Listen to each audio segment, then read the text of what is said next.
Hello, hello. I'm Megan Catherin. This is Megan Catherin Enlightenment channel, and this is my spiritual adventures. Now, if you've been following my adventures, you will recognize that I am now in this space of using the pendulum. And what this pendulum is starting to give to me is a gift of change. Now, I don't use the gift of change lightly because there is a story behind that. What I discovered was that I was very stuck in my own personal rules, and this limited me from this metaphysical, otherworldly life. I had become so busy and so ensconced in these internal rules and outer rules and what was right and wrong according to everything outside of me, or even things I didn't know that I was doing. Like I just didn't know that I'd created a rule, but I'd become so busy to the point of OCD in some of my ways of acting and being, and having no ability to give a different perspective. And that's where we get trapped, right? The limitation of not being able to see a greater view or give something else a thought or a space. So the pendulum was something I was learning to utilize. And this particular time frame, I actually was still 2011. I was still very early to all this stuff, going to my spiritual development group and fortnightly, and keeping kind of low key and just dipping my toes in this personal world. And part of that was coming home from working interior design on the road, blah, blah, blah, and checking in with, I've got some time before I need to pick up kids. Shall I do something? And popped in my head to go to a charity shop, or an op shop as we call them here.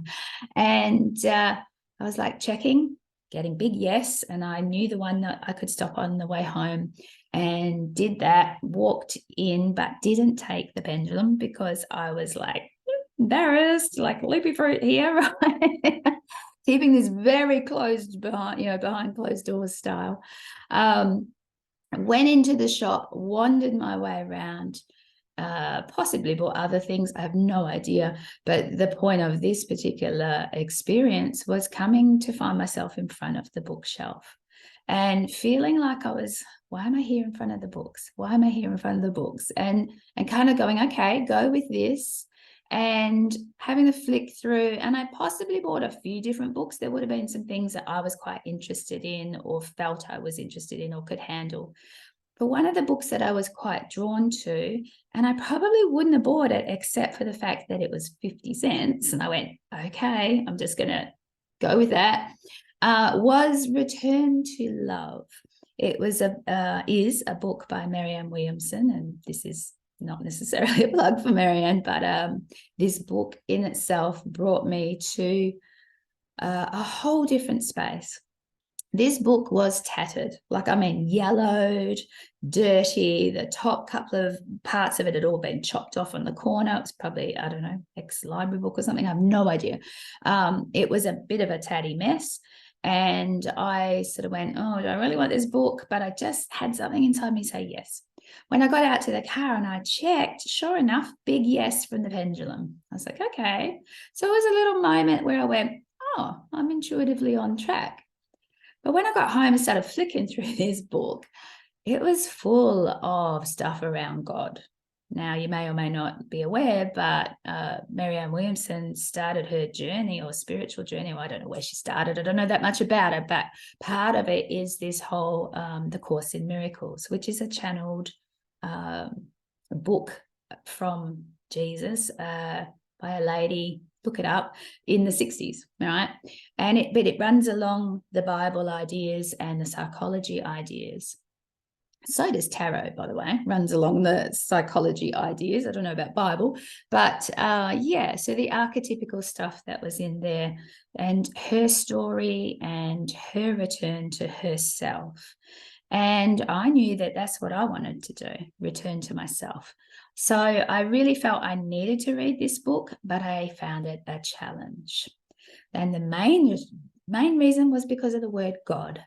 Now, if you know, The Course in Miracles follows along the Bible to some degree and is all about God, right? So God featured on every page, not once, not twice, probably 4, 5, 6 times sometimes.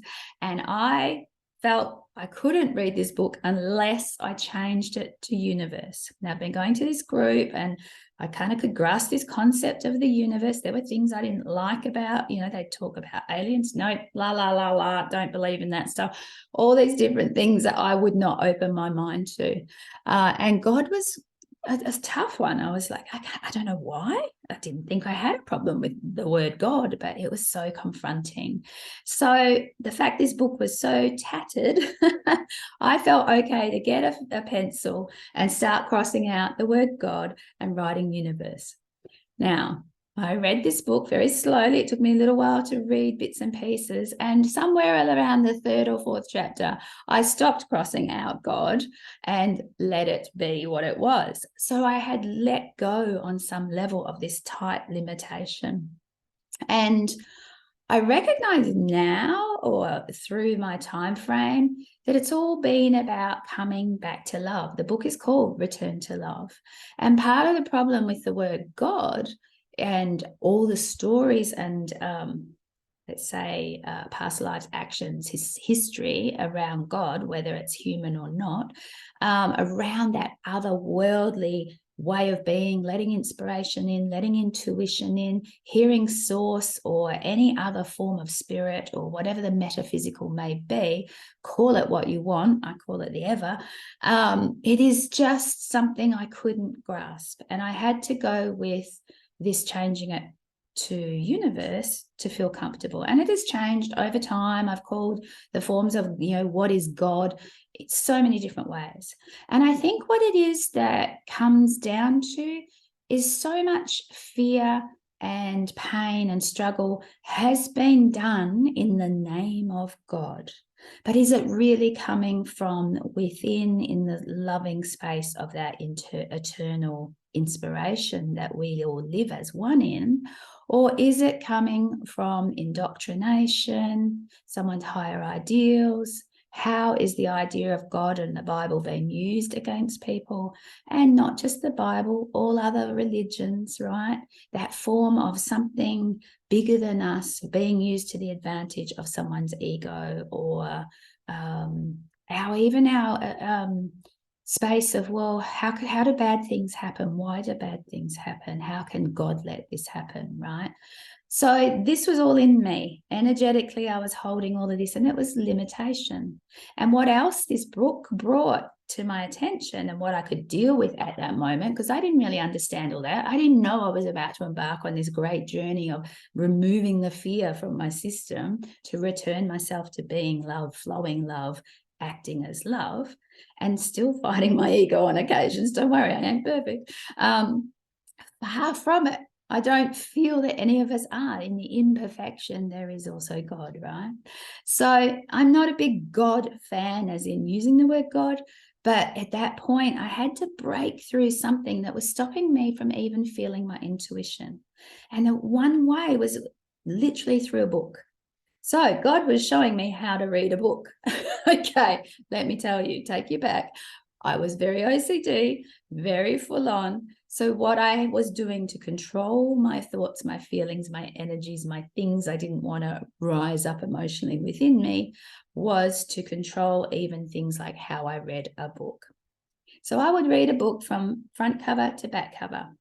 Apart from when you first look at a book to decide whether you want to purchase it or get it from the library, I don't go. No other pages get touched, beginning to end. Now, that was me then. That's not me now. And it was like that with all the magazine subscriptions I had as an interior designer. I had a lot of different magazine subscriptions for interior design magazines and so forth. And I would purchase this magazine. I might flick through it at the newsagents, or after a while I just got subscriptions. So then they would just rock up. I would not open it. I would start from the beginning, not allowed to read any other articles, not allowed to go into it until I had read everything from front to back, including all the adverts, including everything. Yeah. What the? Okay. So that was me trying to shut things down. Now, this book was a breakthrough. It was amazing because it was 50 cents, tattered to bits. Who cares? Now, you'll notice I said a pencil. I didn't go get a pen because in the back of me was also something else. I mean, how many things can you challenge with one book, right? And I haven't even read the book yet, right? It was the fact that I couldn't write in the book, turn the dog pages, do any of that stuff for fear of this little voice that said, you are doing the wrong thing. That is naughty. You don't draw or write in books. That's probably a childhood thing. And I want to wag the tail. It's probably a teacher thing. I don't know. But it was this thing that I was defacing books, that I wasn't allowed to, that they were sacred. Now, all because something's written in word, the Bible included, doesn't mean it's sacred. Now, that's not blasphemy. That's not me. If it challenges you, take that trigger back and work with that. Because truth be told, it doesn't change what the true feeling is below there. If you feel it, if you're connected, you are the book, right? You are connected to God's source, life. You are the book. Holy fuck. Excuse me. So, hello. What did I want to also show you? Oh, yeah, I've got this book. So, I don't have that little book anymore. That beautiful book that challenged me, that I went on into underline, circle, dog tag, write my thoughts, do all sorts of things. Some point in time, I felt the urge to put that back into the system as it was now, with my extra little flags and bits that maybe was something inspirational for someone else. Who knows when you'll be the inspiration, right? And I put it back into a charity shop. Let it go find someone else. As dog-eared and tattered as it was, and I hope that there wasn't some little person in the back going, oh, this is too rubbish, we'll put it in the recycling, when, oh my God, I carry so much information, let alone what Marianne's amazing parts were to it. Now, I also have a book, I still have, The Gift of Change by Marianne Williamson. And again, I don't think you can see it in here, but again, I have pencil marks. I don't know if you can see those. All through it, little stars, underlines, circles, bits, and there's a few pages that have been dog tagged that I must have found extremely important in the time. Now, I can use a book totally differently now. A book could be talking to me with just the title. Hello, I might need my glasses. Thank you. Hello. Yeah, 10 years on, I need these things now. Anyway, The Gift of Change, Spiritual Guidance for Living Your Best Life. That in itself is something to say, something to be said, let alone the beautiful smile of this woman, right? And on the back, every change is a challenge to become who we really are. So even in changing how I read books is helping me. It's part of my journey to become who I really am, and to question the rules, the internal rules, the rules I maybe didn't even realize I had come to be, which at that stage I didn't. It didn't even dawn on me that I had become so OCD about reading my magazines and stuff. Hello? Like what? And it actually changed my interior design business, because I started doing things like flicking through there and going, oh yeah, or going to old books and old magazines and going, oh yeah, that's an idea. That's something I could use for that client. And I was being guided from a higher force to actually give these people these kinds of looks and bits and amazing stuff that started happening just in my interior design business, and how much this intuitive ability helped me. The pendulum was my major tool to begin with, but even just showing me that I could walk into the shop and get the right thing that I wouldn't have picked up ordinarily. I would never have picked that book up. I would have had a flick through there and went, oh God, too much God, right? That's what I would have done. And, and maybe someone else might have gone, oh, that book's tattered and horrible. I ain't touching it. Okay. And so let life guide you, because here, this book has a $27.99 sticker on it, but it also has a $2.99. So I would say that I picked this up because I cannot remember, and I may have been gifted it, because sometimes now I swap my books with other people, but I also could have picked this up for $2.99. I know I didn't buy it for its full price because I got it quite some years after it had been written. I think this is a 2000. 2004 book, and I wasn't even coming into this stuff till 2011 and 12, and I was reading a lot. I was taking up as much as I could, but I was following where I was led. I was following my own course of miracles. Hey, it was cool. I want that for you guys. I really do. Now, what have I earlier? So let me show you. First of all, I'm going to read what I was shown, which I just randomly opened the page to. So everything becomes like a deck of cards, you know, like insight cards, oracle cards, messengers, okay, and books. I'm brilliant for that, okay, magazines, etc. So I got here, there's various things marked in this page, but the thing that really felt and jumped out to me in this moment, what I call a flag, which is my acronym for feels like a guide, right? FLAG. The past is a poor navigational tool. You can't steer your car forward when you're staring in the rear view mirror. Since the perception of lack then forms our core belief, we inevitably and subconsciously repeat it. Making decisions with the ego mind will only result in more ego, tightening its grip even more on our minds and on our lives. I knew why I'd come into all of this. I knew why I was being led to something so different, because the way I was leading my life was never going to break me through, was never going to show me that part of myself. I was limiting my world so tiny, so small, so same. And something inside of me was like, is this all there is? That was the part of me, the part of my godliness that wanted to speak through me, the evermore. It wanted to be heard. And it's heard all the time with all these amazing flags, from what people say, from what's written in books, from what's coming on TV, from what's on a billboard, what's on somebody's license plate.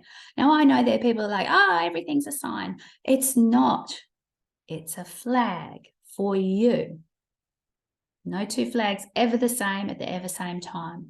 So does it feel like a guide to you?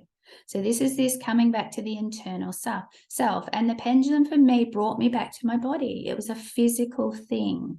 It was showing the electric currents through my body. It was allowing portals of energy and those little channels that could not make it through my brain, but could make it through my body, through my chakras, through other parts of me, to show themselves and create a yes and a no.